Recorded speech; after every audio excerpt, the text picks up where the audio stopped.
Hey guys, welcome to day 28 of 100 Days of Code. Today we're going to be building a Pomodoro app completely from scratch using Tkinter and the knowledge that we gained from yesterday's lessons. Now, you've already heard me talk about the Pomodoro technique, this famous book by Francesco Cirillo. Cirillo.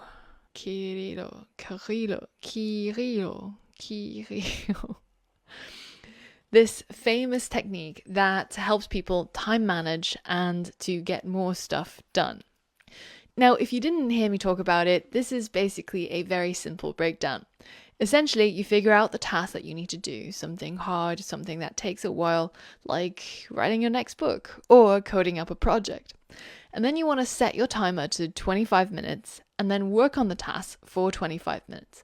And then after that, you take a short 5-minute break.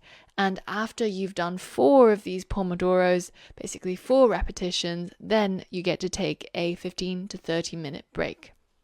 So this basically really effectively utilizes the way that our brain works to take short breaks often and to work for 25 minutes at a time, which helps us with information retention and also keeping up the motivation.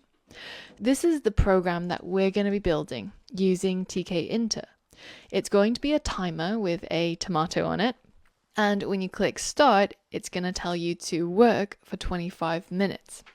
Then that window can go into the background, and while you're writing your code or doing whatever, when the timer is up, it will pop to the very front of the screen above all of the other windows and tell you to take a break.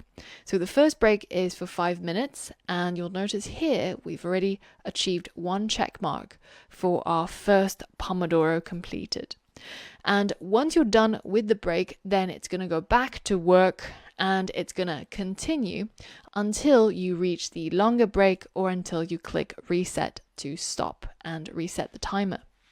Effectively, it's going to help you do these Pomodoros where you have 25-minute work, 5-minute break. You do 4 of these 25-minute work sessions and then you get a 20-minute break. So hopefully by creating this program, you're going to increase your productivity and you're going to have your own handy tool to help you achieve more and do more. So this is what we're going to be building. Once you're ready, head over to the next lesson and let's get started. The first thing I want you to do to get started is to head over to the course resources and download the starting files for the Pomodoro project. Once you've got that, then you should be able to unzip this file and get hold of the starting folder. Next, I want you to open up that folder using PyCharm. So in my case, my folder is inside my downloads, and then I'll just click open. And PyCharm should automatically configure the latest version of Python you've got installed.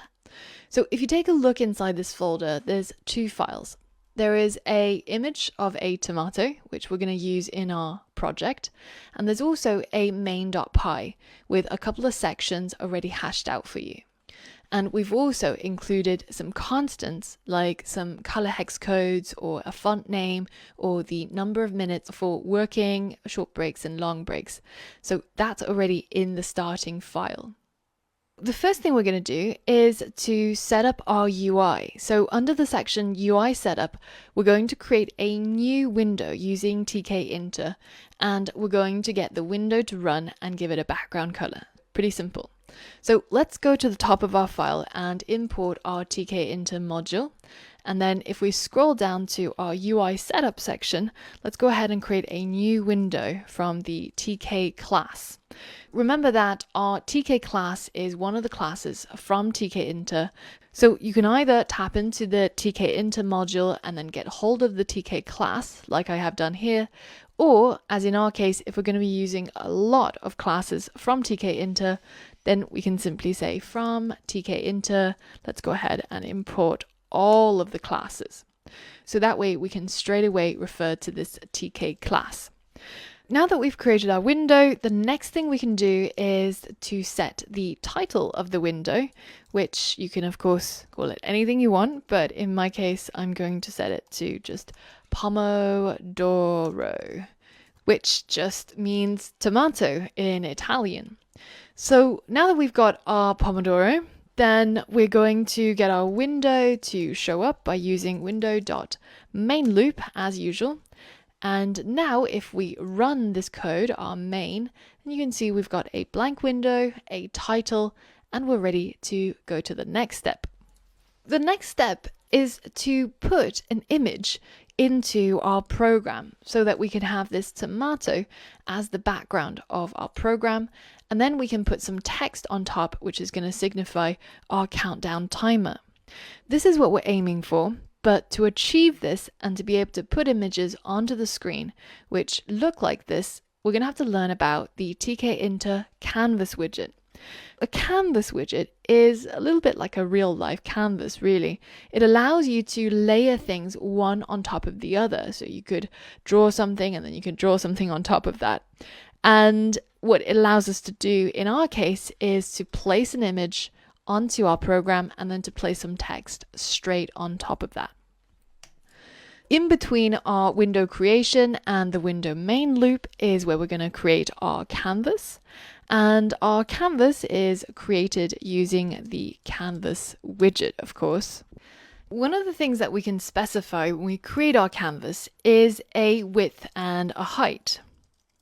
And that will be a value in terms of pixels. So we know that we want to display this tomato image inside that canvas. And we can see that this has roughly a width of 200 and a height of 223. So let's create a canvas that's roughly about the same size as the image. So we'll put a width of 200 and a height of 224, just so that we work with some even numbers. Once I've created my canvas, the next thing I want to do is to add my image to it. And we can use a method that the canvas has, which is called create image. And as soon as I type create, you can see there's actually a whole bunch of other methods, like create the text in the canvas, create a rectangle, create an oval. And all of these things could be overlapped on each other inside the same canvas. Now, when we create an image, there's a couple of things which are required. The first thing is the X and Y positions of this image in the canvas. Given that we have a width of 200 and a height of 224, I want my image to be bang in the center of the canvas. So I can provide the X value as half of the width and the Y value as half of the height. In addition to the X and Y values, we also have to specify an image. But I can't just simply type the name of my image, which is tomato.png, because that is not the type of data that this argument is expecting. What it wants instead is something called a photo image. And this class comes from Tkinter, and it's basically a way to read through a file and to get hold of a particular image at a particular file location. In my case, the file location is in fact tomato.png, and if your image was stored in, say, another subfolder or a different place, then you should provide the relative or absolute file path to get there from where your code is, which is the main.py. But in our case, it's very easy. They're both in the same folder, so we can simply specify our file name like so. The next thing we're going to do is we're going to save this photo image in a variable so we can refer to it later on. I'm going to call this our tomato_img. Feel free to call it anything you want. And that is the data that goes into this image argument. Now we've created our canvas, we've created our photo image, we've told our canvas to create an image at this position, and then we've put the image inside. The final thing we need to do is to pack our canvas or use some other sort of method to specify the layout of how the canvas is going to go on the screen. And now we can hit run and we can see our image on the screen. So now notice how the image is basically taking up the entire space of the window, and in fact the window is resizing itself to fit this image. Wouldn't it be better if this screen was actually a little bit bigger so we don't just look at the image of a tomato?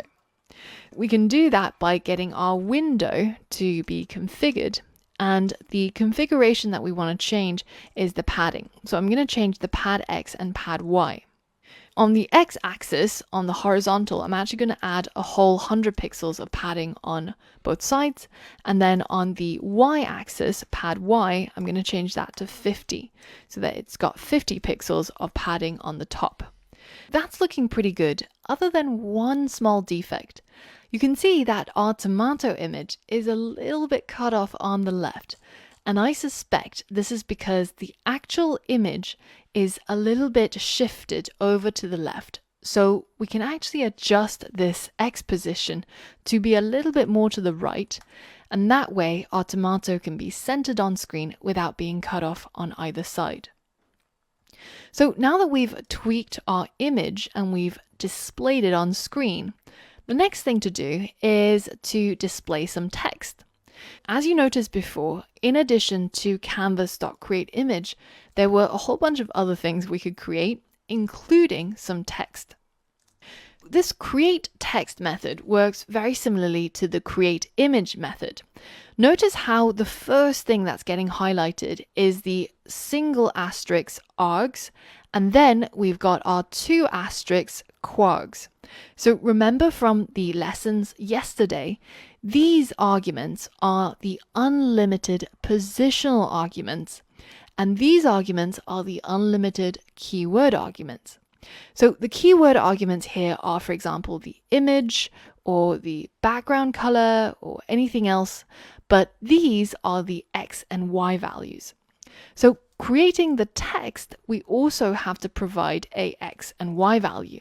So I'm just going to try the same values as the image to see how that looks. And now we can add some keyword arguments, for example, the text.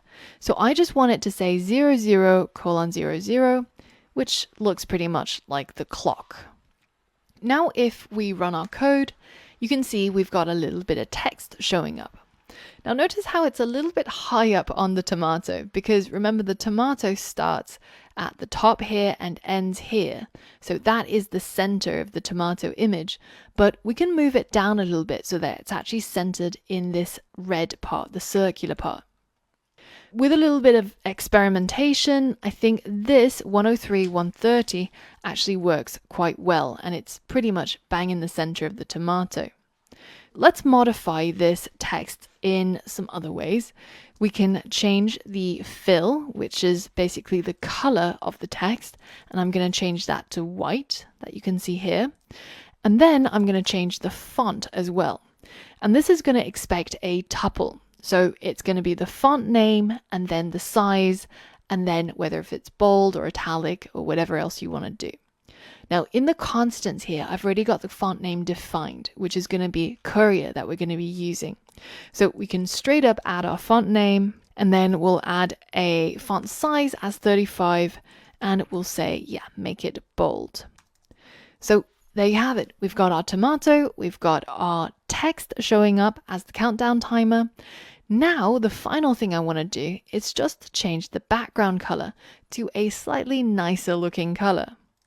Now, one of my favorite websites is this one called Color Hunt, which shows you a whole bunch of different color palettes that professional designers have created, and it makes it really easy for us to just snap up some of these hex codes and use them straight away in our program.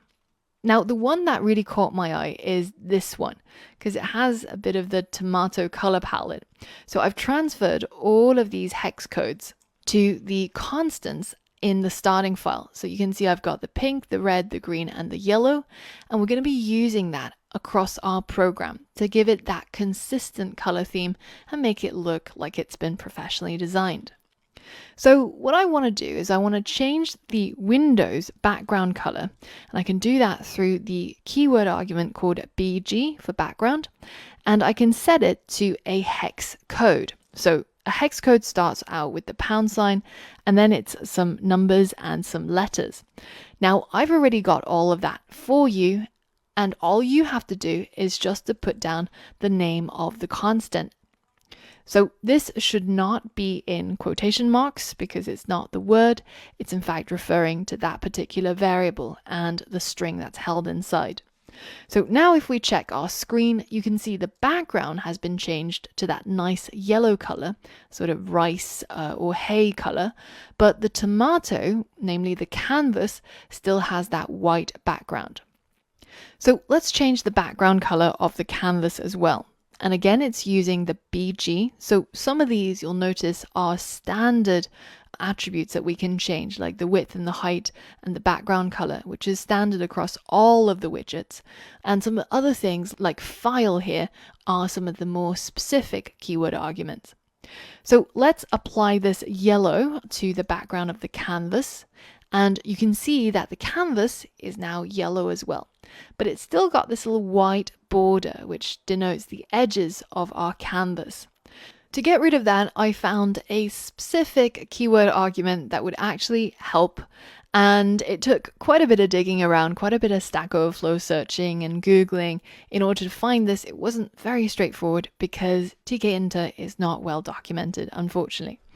But thankfully for you, all you have to do is find your canvas, and on the line where you've created it, go ahead and add this keyword argument. It's called highlight thickness, and be sure that you spell it right because it's really long. And remember, there's two T's because it's highlight and thickness, and there's nothing in between, no underscore, no nothing to separate it. I think the Tkinter team could have really done a little bit better here, but hey. If we set the highlight thickness to 0 and we rerun our code, then you should see that it now looks pretty good. And our canvas is now completely the same color as the background of the window. And you can't tell where the window begins and the canvas ends. Now, the only problem is once we've removed that border around the canvas, our tomato is once again shifted a little bit. So we can actually adjust this, and we can change this back to 100. And I'm going to change it both for the text and the image. And we can make that tomato image perfectly round once more. With Tkinter, I found that you have to do quite a bit of tweaking around, especially with these positions. And you'll spend some time judging it by eye in terms of the size and the width and where to place it. But we have now successfully managed to place an image onto the screen, change the background of the window, keep it consistent, and add a little bit of text onto our tomato. So now we're ready for the next step. In the next lesson, we're going to create the rest of the user interface, and that is mostly going to be up to you. So for all of that and more, I'll see you on the next lesson. In the last lesson, we started setting up our user interface, and we created this canvas, placed our image onto it, and also on top of that, put some text. This is how far we've gotten, and we want to now complete setting up the user interface, so adding in some more components. And we want it to end up looking a bit like this, with a label at the top, a big bit of text, some buttons at the bottom, and also a label that keeps track of how many Pomodoros we've done. So each 25-minute work session gets us a check mark. So you're going to be using a lot of the stuff that you learned in yesterday's lessons in terms of which Tkinter widgets to use and how to set them up in order to create this. So it's going to be a challenge for you. But before we get started, there's just a couple of things I want to point out. So one thing to note is that we've got this BG, which stands for background color, and we've used our constants up here to set those background colors. Now you can see that here I've got the label and also the check mark in a green color. And that color comes from our constant right here. So you'll be able to color a piece of text in a label, not by using BG, but by using FG, which stands for foreground. And that you can basically set to equal the green color that we've got. And as long as that's added to the label, then you should be able to see that show up. Now, the other thing I want to show you is if you don't know how to get hold of a check mark, the easiest way is just to go onto Wikipedia and find the particular check mark that you like, and then just copy it and paste it into here as the text. So for example, if we had a label which had a text argument and I copy that check mark and I paste it here, then that check mark is what's going to show up on screen. Now, the final thing I want to mention before I let you get on with the challenge is that we've packed our canvas onto the screen. But as we've got quite a few things that we need to lay out on the screen, it's much easier to do this using the grid. So I want you to change the canvas to using the grid system. And here I've created a more or less sort of breakdown of how that grid might look like. So you probably will end up with 1, 2, 3, 4 rows and 3 columns, and have a think about how you might lay out the labels and the buttons and the check marks relative to those rows and columns. Keeping this page on screen, I want you to pause the video and give this challenge a go. And if you don't know the sizes for things or the fonts, don't worry, just guess them. It doesn't really matter. As long as you've got the rough layout and the correct widgets, then that would be considered a win. Pause the video now and give it a go. All right, so I'm going to get started by creating this top label here. And that I'm going to call the title label, and that's going to be created from the label class. Now, the text in this is just going to read timer for now, and I want to change its color by using the foreground keyword argument, and I'm going to change it to that green color that we've got up here. Now I want to be able to show that label on screen, so I have to give it some form of layout. And as we mentioned, we're going to use the grid system. So I'm going to change the grid. And if we refer to this image, you can see there's going to be 3 columns. This is going to be in the middle column, and then it's going to be on the first row. So we're going to start from 0. So I'm going to say column equals 1 and row equals 0. Now I have to change this canvas pack because otherwise it's going to give me an error. And in terms of where the canvas is, it's going to be again in the same column as that label, but it's going to be on the next row. So column 1, row 1. And now when I run it, you can see our label shows up and then our canvas shows up, and it's all correctly positioned. Now I want to change this label so that it looks a little bit more like the demo that I showed you, like this. So I have to change the font and the text to make it a lot bigger. As we've seen before, we can simply add the font when we create the label. So we can set that to a tuple, and first I'm going to use my font name that I've got as a constant, which I've used when I created the text. It's just going to be Courier. And then in terms of the size, you can simply just make a guess. It's going to be something pretty large. So I'm going to go with 50. And I'm not going to have it bold or italic or anything. So that's the end of that font. And now when I run it again, you can see it's a lot bigger and it looks a lot more like the example that we had here. But the only difference is that it actually still has a white background. Instead of just changing the foreground, I'm also going to change the background, and I'm going to make it the same yellow color that I have in the background of the window. So now it looks like it's all blended in and it's all a part of the same application. Let's move on to the next row, which is going to be our buttons. So I'm going to have a start button, and I'm also going to have a reset button. And they're both going to be created from the button class. The start button is just going to have the text start, and the reset button is going to have the word reset. The start button is also going to be laid out on our grid, and it's going to be column 0, row 2. And the reset button is going to be column 2, row 2.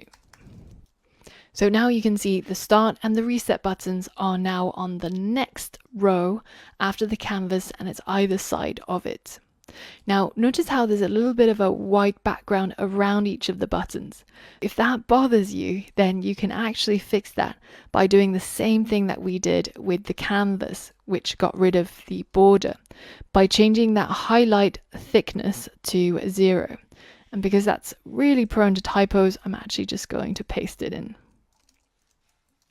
So now you can see that white border has pretty much all but disappeared. Now we're on to our very final thing that we showed, which is the check mark right here.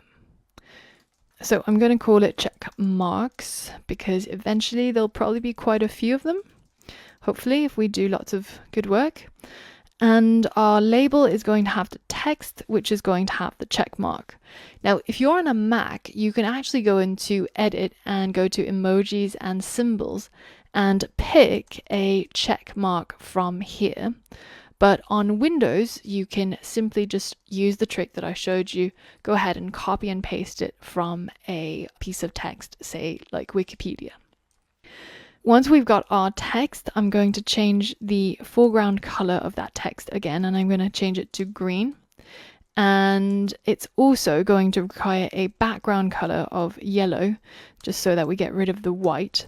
And finally, I'm going to add this on using the grid, setting the column to 1 and the row to 3. So this is basically going to be in the last row. So you can see after all of that work, we've finally managed to complete the user interface. And we've now achieved the final look. And all we need to do now is to actually add the timer functionality, which we'll do in the next lesson.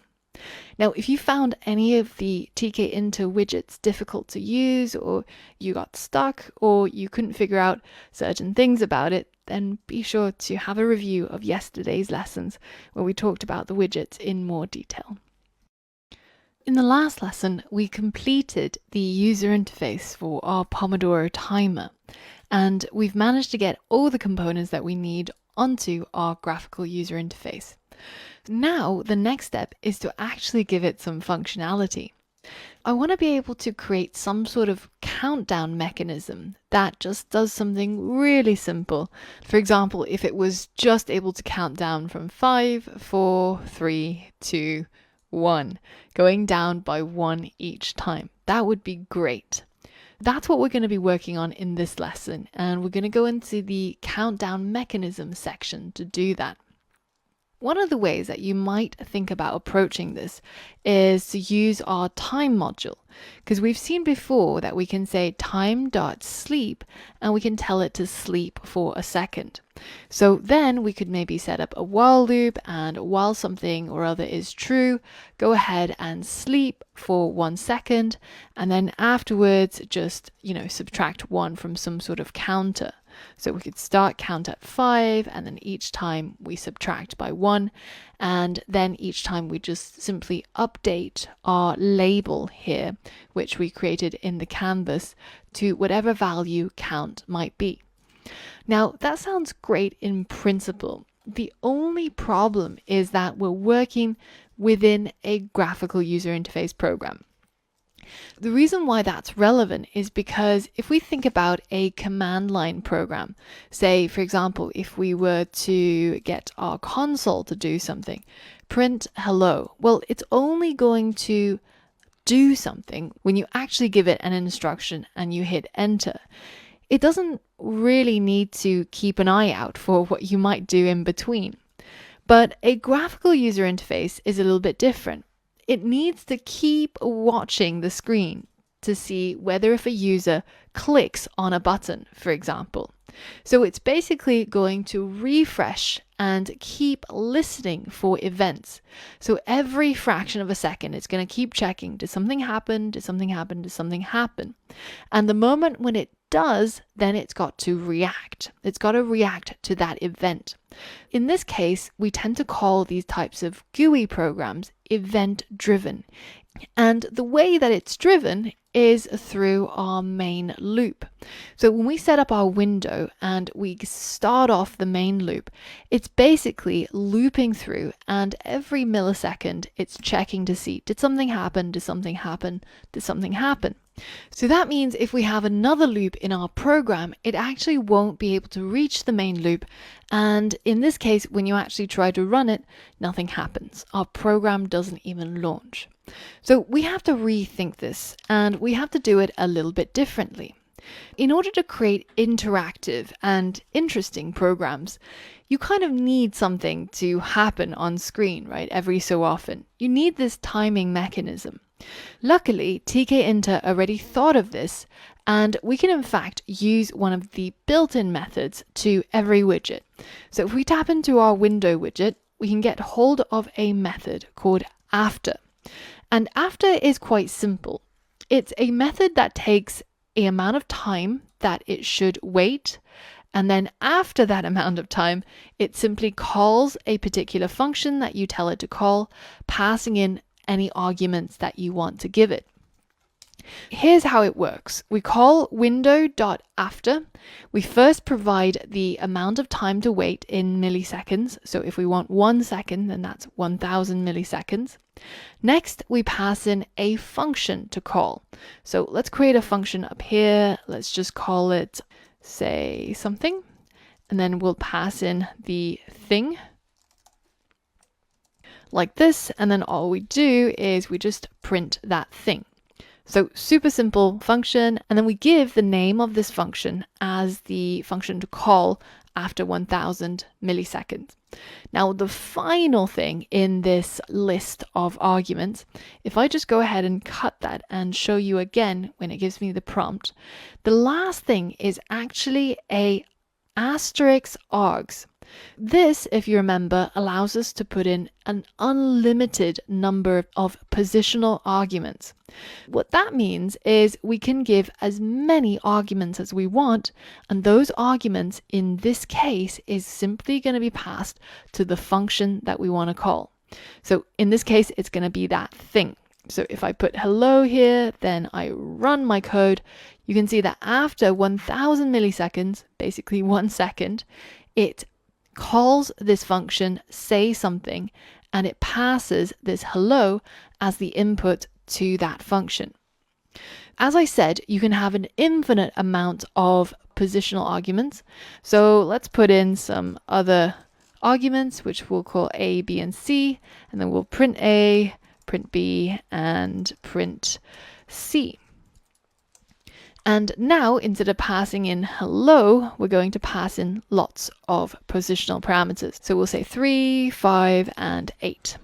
Now, when I hit run, you'll see it waits for 1 second, and then it passes all 3 of these parameters to say something, and it goes ahead and prints all of those out at once. So this is how the after method works.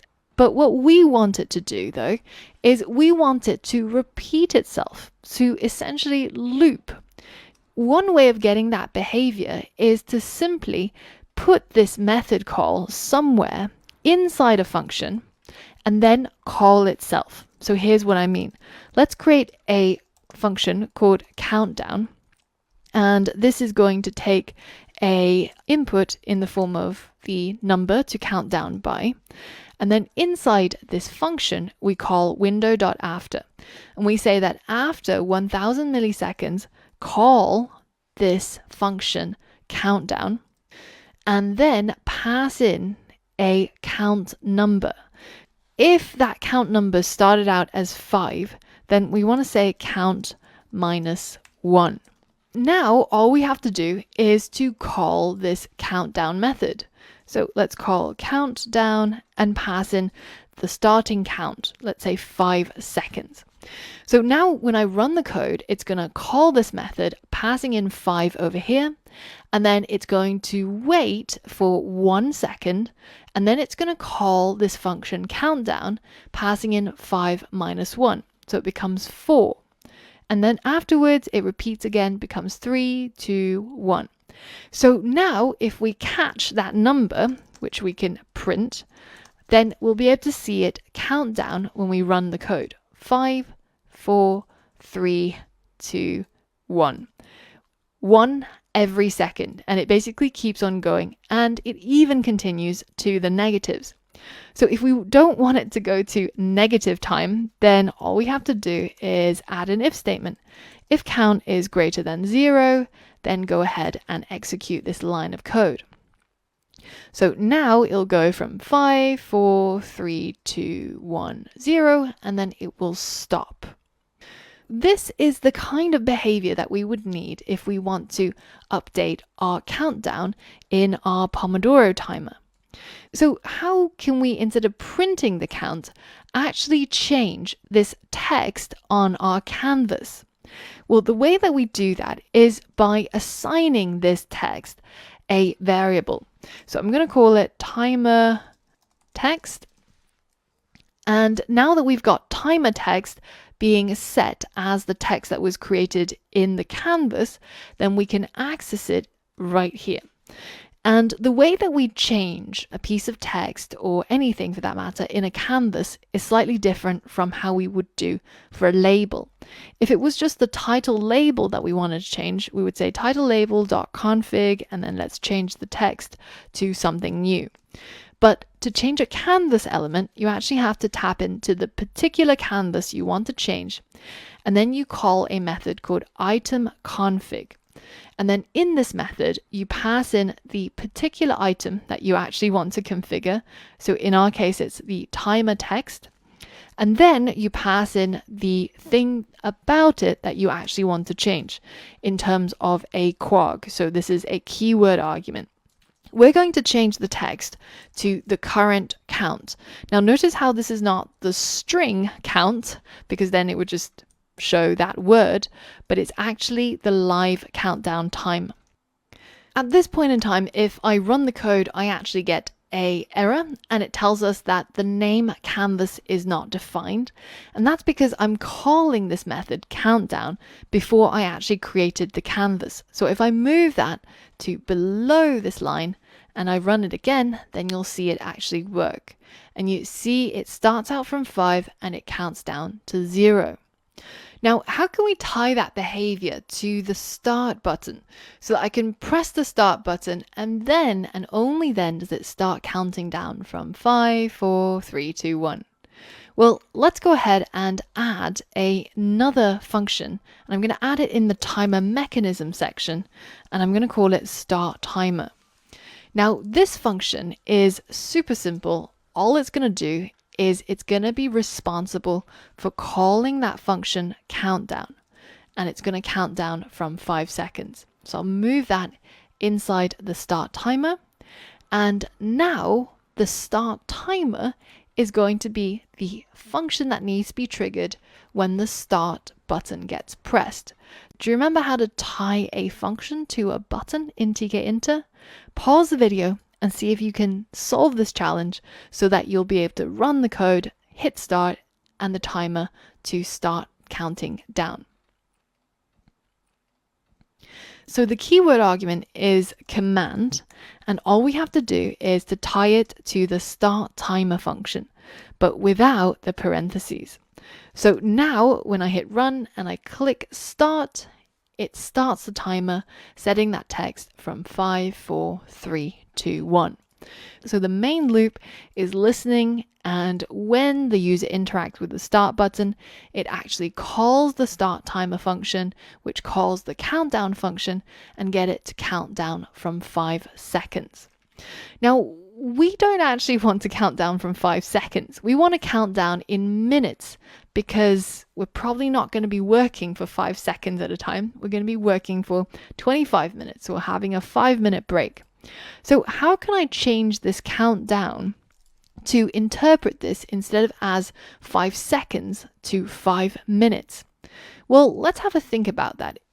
If we wanted to count down, let's say 1 minute, then that in terms of seconds would be 60 seconds. all we have to do is to take the number of minutes that we want to count down by and multiply it by 60. In this case, if we wanted to count down by 5 minutes instead of 5 seconds, all we have to do is multiply by 60. So then when we call this function countdown, instead of getting 5 seconds to count down, we get 300 seconds to count from. But now if we run our code, you can see it's going to start from 300, it's going to go down all the way down to 0. Now in terms of time, that is 5 minutes, but this is not a very good way to visualize it. Nobody thinks in terms of 288 seconds remaining, right? So we have to format this count so that we can display it in the format of 0000, like the usual kind of time, where, for example, you have 1 minute and 35 seconds remaining, or something like that. So how can we create something like this? If we have the count in terms of seconds, so let's say we have 300, and we wanted to know how many minutes were in that, then all we have to do is take 300 and then divide it by 60, and we would get 5. So that's 5 minutes. But what if the countdown has already been going, and instead we had 245 seconds remaining? Well, we can actually get hold of how many minutes and seconds that is equivalent to. And the way we would do that is by taking that number, say 245, dividing it by 60 seconds, and we would get a number. 245 divided by 60 is 4.083 recurring. If we rounded that number down to get rid of all of the decimal places, then that would be equal to 4 minutes. And then if we want to get hold of how many seconds there are after we've gotten hold of the 4 minutes, then the way we would do that is to use the modulo. Because remember, the modulo divides a number by another number, so 245 divided by 60, and then it will give us the remainder, how much is left after it's cleanly divided. And in this case, this would actually be the number of seconds remaining after the 4 minutes has been taken away. So let's write this code out. The count minute would be the count divided by 60, but then we have to round it down so that we get rid of all of the remainder. Now, we don't want to round it so that if it was something like 3.6, it becomes 4. We actually just want to get rid of everything after the decimal place. To do that, the easiest way is to import the math module and then use a function called math.floor. And this math.floor, if I hover over it, is going to return the largest whole number that is less than or equal to x. If this was 4.8, then the largest whole number less than 4.8 is 4. So that's basically what this is going to do. And this is going to give us the number of minutes. Now, the next thing we want to do is to know, well, how many seconds is left after we've taken away the minutes. To do this, we're going to do count, and then we're going to use the modulo to divide it by 60. So the modulo is going to give us the remainder number of seconds after we've cleanly divided it by 60. For example, if we had 100 seconds and we divide that by 60, well, that's going to be equal to 1. So we can minus 60 from 100 and we get 40 as the remainder. That is what we will get after doing the modulo. So that's basically the number of seconds that remains. So now that we've got the minute and the second, we can actually change this count to use an F string. And we can format it so that we add the count minute first, and then we add a colon, and then we add our count in seconds. Now look at what happens. We're going to try and count down 5 minutes. So we get hold of the number of seconds, we pass it over to this function. We work out what the count is equivalent to in minutes and seconds, and then afterwards we subtract 1 second each time. So now when I run the code and I hit start, notice how it starts from 5 minutes, goes down to 4 minutes 50, 59, and then it keeps on going like a real timer. That's pretty cool. The only thing left to figure out is how can we get it to not display 5:0? How can we get it to display 5:00 like you would see on a clock? To find out how to do that, we have to learn about Python dynamic typing. We have to understand how that works. And that is what we're going to be talking about in the next lesson. So I'll see you there. In the last lesson, we managed to get our countdown mechanism to work, and we got it to count down from 5 minutes to 0. Now, everything works, but there's just something a little bit niggling, and you'll see it when I hit start. Notice how it says 5:0. Wouldn't it be so much better if it said 5:00? So how would we do that? Well, that 0 comes from this count sec, because it's taking the count in seconds, dividing it by 60, and finding the remainder using the modulo. Now, when there's no remainder, it's just going to be equal to 0. So we could use an if statement and check, well, if the count sec is equal to 0, then instead of making it 0, let's set it to equal a string, which is 00. Now, this actually, believe it or not, works. And you'll see it when I run it and when I hit start. Doesn't that look so much better? But some of you might have realized that there's something a little bit crazy going on here in these 2 lines of code. We're checking to see if this variable holds data that is equal to the integer, the whole number, 0. And then we're setting it to a string. So these are completely 2 different data types. That's an int and that is a string. So how is it that we're able to do this? So let me pull up the Python console. We know that if we took an integer, say 3, and we try to add it to a string, say a 4, this is not going to work, and we get a type error because this is type int and this is type string. So you can't actually add these 2 together because there's a mismatch. Now, here's the crazy thing. Let's create a variable a and let's make it hold the integer 3. And at this point, you can see that this a variable has a data type of int. If I decide to change that variable and make it hold a different type of data, let's say the number 4, or let's make it simpler. Let's make it hold the piece of text, hello. As soon as that goes through, you can see that a is now of data type string. And the very fact that I'm able to do that, change a variable's data type by changing the content in that variable, this is what's known as dynamic typing. In this sense, Python is a language that's quite unique because on one hand, it is strongly typed in the sense that it holds on to the data type of the variable. So this a is a string and it knows that it's a string.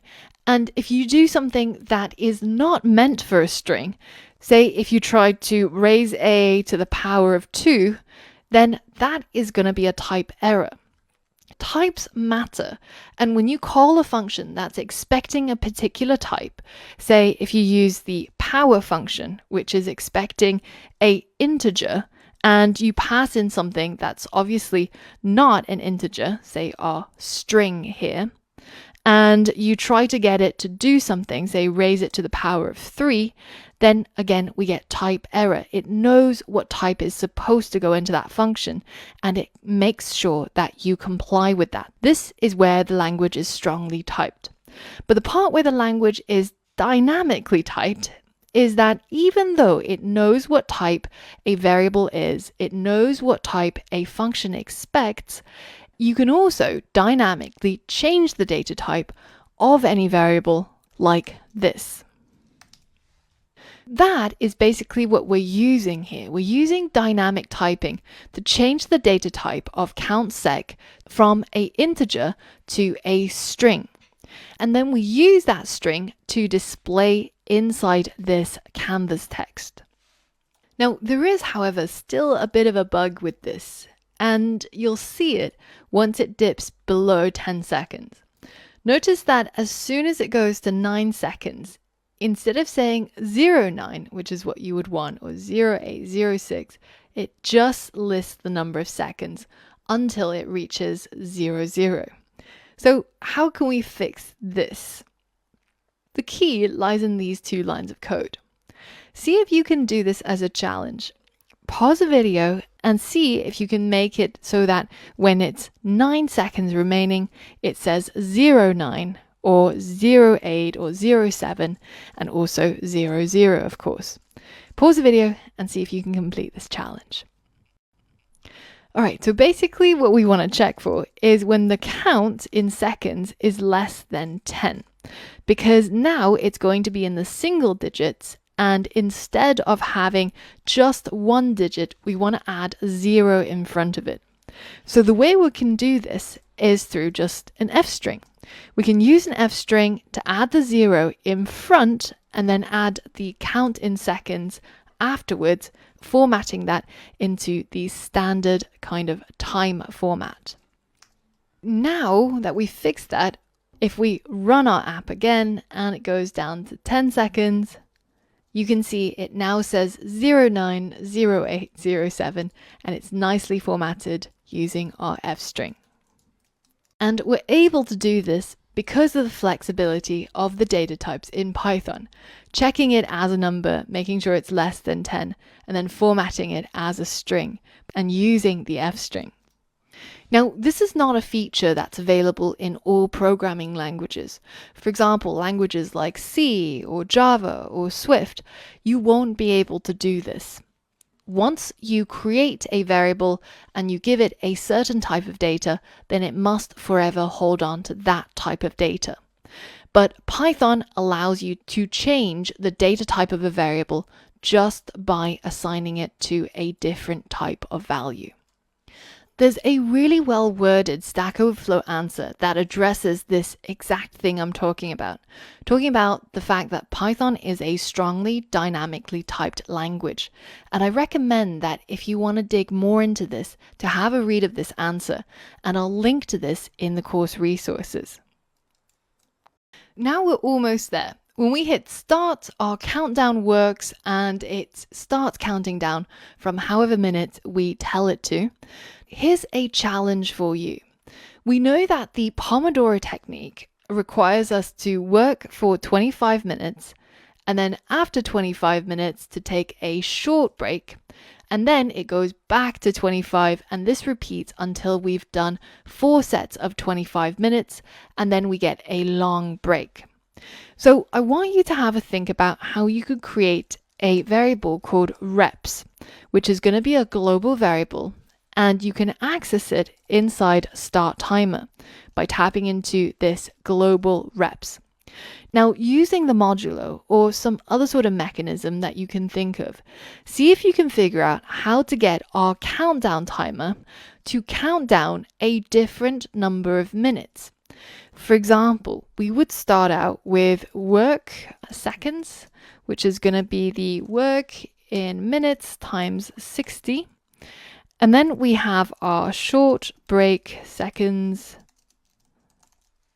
and our long break seconds. Now, how can we call this countdown timer so that if it's the first, third, fifth, seventh rep that we're actually doing our countdown, then we want this countdown to do our 25 minutes in terms of work seconds. But on the other hand, if it is the 8th rep, then we want the countdown to work on our long break seconds. But if it's the 2nd or 4th or 6th rep, then it should count down to our short break seconds. Essentially, what we're trying to achieve is for our countdown timer to do 25 minutes, then 5 minutes, then 25, 5, And until we've done 4 sets of 25, then do we get a 20-minute break. So have a think about what you've done before using the modulo and see if you can figure out how to get this to work in your code. Pause the video and see if you can complete this challenge. All right, so what we want to do is first, when we start the timer, to increase the reps. So we're going to increase it by 1. So now it starts out at the first rep or the first repetition. Now on this first repetition, it's going to need to run this particular line of code. And then when it gets to the second repetition, it needs to run this line of code. And finally, when it gets to the 8th repetition, then it needs to run this line of code. So we can actually use a if statement to check for all of these things. So here we can check to see if the reps modulo by 8 is equal to 0. If the number of reps divided by 0 has no remainder, then that means it's actually the time for a long break. Now, elif though, or else if the reps is actually even, so if modulo 2 is equal to 0, then in this case, it should be time for a short break. And finally, if it's none of those conditions and we have an else statement, then it's just a normal work time. Now, we might think that's all that's required, but as usual, we have to test it to be sure. So let's go ahead and change our work minute down to 1 minute so that we can run it and have a reasonable chance of seeing when it actually finally reaches 0. Once our timer counter goes down to 0, we would expect it to go to a 5-minute break, but it doesn't. It actually just stops. And this is why we need to test our code and test our programs as frequently as we write code so that we can catch these bugs in terms of our logic.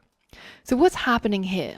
Well, basically, it's counting down to the number of seconds that we told it to count down to.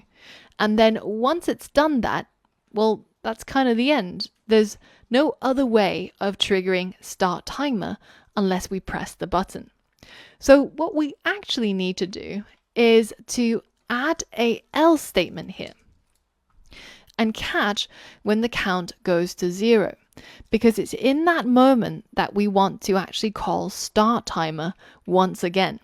And this time it's going to increase the reps and figure out which countdown we actually need to go to.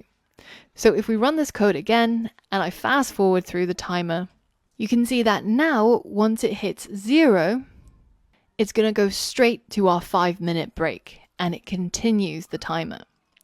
Now, as the user though, it's quite hard to tell whether if I'm in a work section or if I'm in a break section and what's actually going on.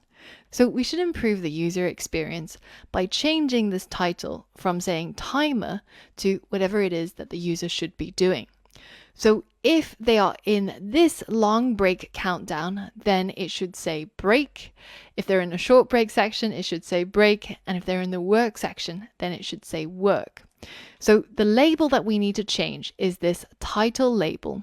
And I also want to change the color, the foreground color, so that when it's work, it's green. When it's a short break, it's pink. And when it's a long break, it's red. So of course, I'm referring to these constants over here. See if you can complete this as a challenge and get that label to change to display to the user what they should be doing each time. Pause the video and complete this challenge. Okay, so when they're on a long break, we're going to get our title label to configure it and change the text to say break. And we're also going to configure the foreground color at the same time, and we're going to make this the red color. Now for the next one, which is the short break, it's also going to read break, but in this case, the foreground color is going to be pink. And finally, when they should be working, the foreground color is going to be green, and the label is going to read work. So now when it's during a work session, it will say work. and when it switches to the break time, then it's going to say break. And because this is pink, this is of course the short break. We can also see that we've got 5 minutes and counting. And when it gets the long break, after 4 sessions of work, then the text would be red and the countdown would show 20 minutes. We're pretty much almost there. There's just a couple of loose ends to tie off. One is to change this part so that we actually get a check mark for every successful work session we complete, and also to make sure that our reset button works so that when we click on it, the timer stops and goes back to 0. So for all of that and more, I'll see you on the next lesson. Now we're at the final stretch. Our Pomodoro program is almost complete. We've got this beautiful user interface, we've got beautiful colors from our Color Hunt color palette, and we've got pretty much everything functioning other than just some loose ends. So the first thing I want to fix is this section with the check marks. So we've created our check marks, which is a label that currently just contains a single check mark. Now I'm actually going to cut this check mark and delete the text here because I want that label to start out as empty. Now the only time when I want that label to get an extra check mark is when the user has completed a work countdown. So once they've completed their 25-minute session, then they should get that check mark. To do that, I'm going to write the code inside this else statement, because every single time a countdown completes, it's going to go into this else statement because the count goes down to 0. Now currently we're just getting the timer to restart itself and go to the next session. But what we want to do here is we want to check to see how many reps we have. And for every 2 reps, then that means we've completed 1 work session, because it's work, then rest, then work, then rest. So for every 2 reps, we've completed 1 25-minute work session. So here's a challenge for you. So have a think about how you can use our variable reps to check so that for every 2 reps we've completed, we add a check mark to this check mark label. Pause the video and see if you can complete this challenge, then test it out and see if you manage to get it right. All right, so we know that the reps is equal to the number of sessions we've had. So for example, if we've done 4 reps, then that means we've had 2 work sessions and 2 breaks. That means we can basically divide reps by 2 to get the total number of work sessions we've done. What I can do is I can create a temporary variable called mark, which is just going to be an empty string to start off. And then I can create a for loop to loop through a range. And the range is going to go from 0 up to our reps divided by 2. Now, this is giving us a warning at the moment because reps divided by 2 or anything divided by anything becomes a floating type number. In our case, what we want to do is we want to use that math.floor again so that we can floor this reps divided by 2 to a whole number, and that way we get the correct number of work sessions. If you want to make this a little bit more clear, the next time you read your code, you can actually create a work sessions, and we can move this part of our code over to here. So the total number of work sessions is equal to the reps divided by 2 and then rounded down to the nearest integer. And then we can use that number of work sessions to create our range. When we've created our range, we know that this loop is going to run for that many times. So we can add to our mark. For every single time the loop runs, I'm going to paste in a check mark. You should have that check mark that you had from previously, and you can paste it into here. Now, once we've completed that loop, then all we need to do is to update our check marks label by calling config and then changing the text to equal our mark. Now, in this case, it probably makes sense for that to actually be plural. So I'm going to use my refactor rename to just add an S to everywhere I'm using this. Now let's test it out. When I hit start, it should start counting down, and once that work session completes, then you'll see the timer go to 0 and our first check mark show up. And for every work session we complete, we get an extra check mark, just to nudge us towards working a little bit harder. The final thing that I want to address is our reset mechanism. So we have this lovely reset button, but it's not really doing anything at the moment. What I'm going to do is create a new function here, which I'll call reset timer. And what this reset timer is going to do is basically it's going to reset all the check marks, reset the text inside the timer, stop the timer, and change this title back to the text that it originally had, which is just the word timer. Now, the hardest part about this is actually stopping the timer, because what we have to do is we actually need to tap into that window.after again. But instead of calling after, we actually want to call after cancel.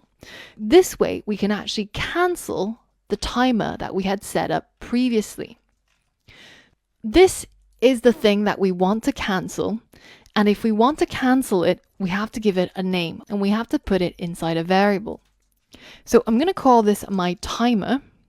But because this is going to be a local variable, because it's created inside this particular function, I actually have to bring it out. I have to make it a global variable.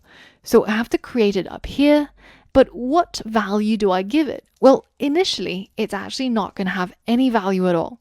So it's going to start out as none. And then later on, I'm going to tap into that global timer in order to get it to hold on to this. Now then, once I want to reset my timer and cancel it, well then I can actually tap into this global timer and stop the timer. So now to actually activate this function reset timer, we have to add it as a command to our reset button. So where we create our button, I'm going to add it as a command. And remember, we have to get rid of the parentheses. So now if I run my program and I start my timer, you can see that as soon as I click this reset button, it stops my timer and it doesn't continue. So now all we have to do is to add all of the other things that we have to reset. For example, the text in here. We want that to read 00. So that was the timer text from our canvas. And then the other thing we want to do is the title label. We want to set that to just read timer. And finally, we want to reset our check marks. So that once you hit the reset button, it resets this title label, the timer text here, stops the timer, and gets rid of all the check marks, like this. Pause the video and give that a go. Alright, so the first thing we want to change is our timer text. And because the timer text is created in the canvas, we have a slightly different way of changing that. So we call canvas.itemConfig and then pass in the thing that we want to change, which is the timer text, and then the attribute that we want to change, which is its text, and then we change that to just say 0:0. Go back to the beginning. Now the title label is a lot easier to change. We can say titleLabel.config and then we can configure its text to basically just read timer. Finally, we're going to reset our check marks. So we tap into our check marks label, again using config to change the text back to empty. However, there's still a slight problem with our code. What happens if while our timer is counting down, I hit the reset button and then hit the start button again? Did you spot that? Our timer jumped from work to break because our reps are still increasing. So far, we haven't reset the number of reps to 0 when we reset the timer. So all we need to do to fix this bug is add global reps equals 0 to the reset timer function. That's all there is to it. Now, if we reset our work minute to 25, short break 5, long break 20, or whatever it is that you want it to be, then once we hit run, we will end up with our final Pomodoro timer. And it will be now ready for you to start practicing doing Pomodoros and improving your work and your productivity. So I hope you enjoyed making this fully functional Tkinter application with me, and that I hope you will modify this, customize it, make it truly your own, and be able to show off to us what it is that you have done. Because this really is a useful application that you can use, or you can get your friends and your family to start using and show off your hard work.